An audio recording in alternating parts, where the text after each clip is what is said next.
നമസ്കാരം. തൊടിയിലെ ചെടി എന്ന പരിപാടിയിലേക്ക് എല്ലാവർക്കും സ്വാഗതം. ഇന്ന് നമ്മൾ പരിചയപ്പെടാൻ പോകുന്നത് പാച്ചോറ്റിയെക്കുറിച്ചാണ്. സിംപ്ലോക്കേസിയ ഫാമിലിയിൽപ്പെടുന്ന ഈ സസ്യത്തിൻ്റെ ശാസ്ത്രീയ നാമം സിംപ്ലോക്കസ് റെസിമോസ എന്നതാണ്. സംസ്കൃതത്തിൽ ഇതിനെ ലോധ്ര, ക്രമുക, ജീർണപത്ര എന്നെല്ലാം നാമകരണം ചെയ്യപ്പെട്ടിരിക്കുന്നു. ആർത്തവ ദോഷങ്ങൾക്കും ശുക്ലവൈഷമ്യങ്ങൾക്കും യോനി സംബന്ധമായ അസുഖങ്ങൾക്കും ഉപയോഗിക്കുന്നതാണ് ഇതിൻ്റെ തൊലി. ആയുർവേദത്തിൽ ഉപയോഗത്തെ ആധാരമാക്കി ഇതിനെ പ്രതരാന്തക ഔഷധങ്ങളുടെ ഗണത്തിലാണ് ഉൾപ്പെടുത്തിയിട്ടുള്ളത്. പൂക്കളുടെ നിറത്തെ ആധാരമാക്കി വെള്ള പാച്ചോറ്റി എന്നും ചുവന്ന പാച്ചോറ്റി എന്നും രണ്ടു തരത്തിലുണ്ട്. സമുദ്രനിരപ്പിൽ നിന്ന് 750 മീറ്റർ ഉയരത്തിലുള്ള മലയോര പ്രദേശങ്ങളിലാണ് ഇത് പ്രധാനമായും കണ്ടുവരുന്നത്. ഏകദേശം 12 മീറ്ററോളം ഉയരത്തിൽ വളരുന്ന ഒരു നിത്യഹരിത വൃക്ഷമാണിത്. ഇതിൻ്റെ മരത്തൊലിക്ക് വെള്ള കലർന്ന പച്ച നിറമാണ്. അത് ഉണങ്ങുമ്പോൾ ചുരുണ്ടു പോകുന്നതാണ്. ഇലകൾ ഏകദേശം 15 സെൻറ്റിമീറ്ററോളം നീളത്തിലുള്ളതും കട്ടിയുള്ളതുമാണ്. അതിൻ്റെ അരികുകൾ വാൾമുന പോലെയാണ് കാണപ്പെടുന്നത്. പൂങ്കുല മിക്കവാറും പത്രകക്ഷത്തിൽ നിന്നാണ് ഉണ്ടാകുന്നത്. അത് വെളുത്തതും ചെറുതുമാണ്. ഫലം അർദ്ധഗോളാകൃതിയിൽ മാംസളവുമായി കാണപ്പെടുന്നു. അതിൻ്റെ ഉള്ളിൽ ഒറ്റ വിത്ത് മാത്രമാണ് ഉള്ളത്. ഇതിൻ്റെ പ്രധാനമായ ഔഷധയോഗ്യഭാഗം മരപ്പട്ടയാണ്. ലോട്ടൂറിൻ, ക്യുനോവിൻ, ഗ്ലൈക്കോസൈഡ് തുടങ്ങിയ ഘടകങ്ങൾ ഈ ഔഷധത്തിൽ അടങ്ങിയിട്ടുണ്ട്.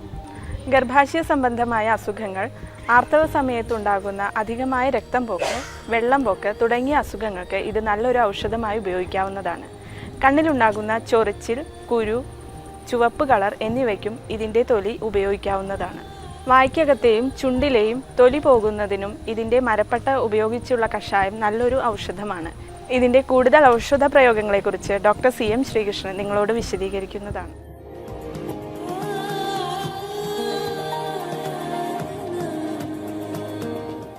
ഈ ലോധ്രം അല്ലെങ്കിൽ പാച്ചൊറ്റി, അതിൻ്റെ തൊലിയാണ് ഉപയോഗിക്കുക.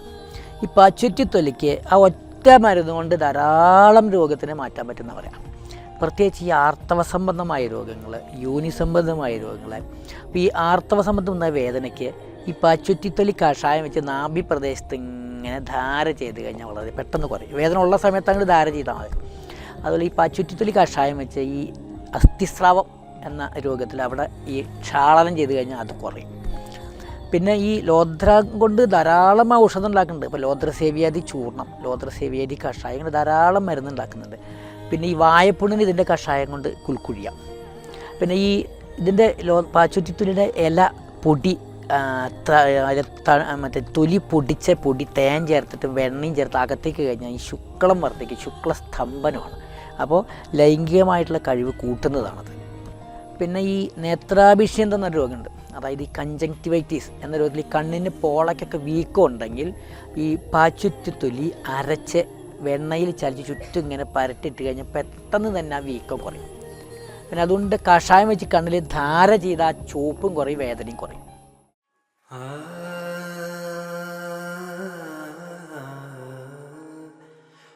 Ah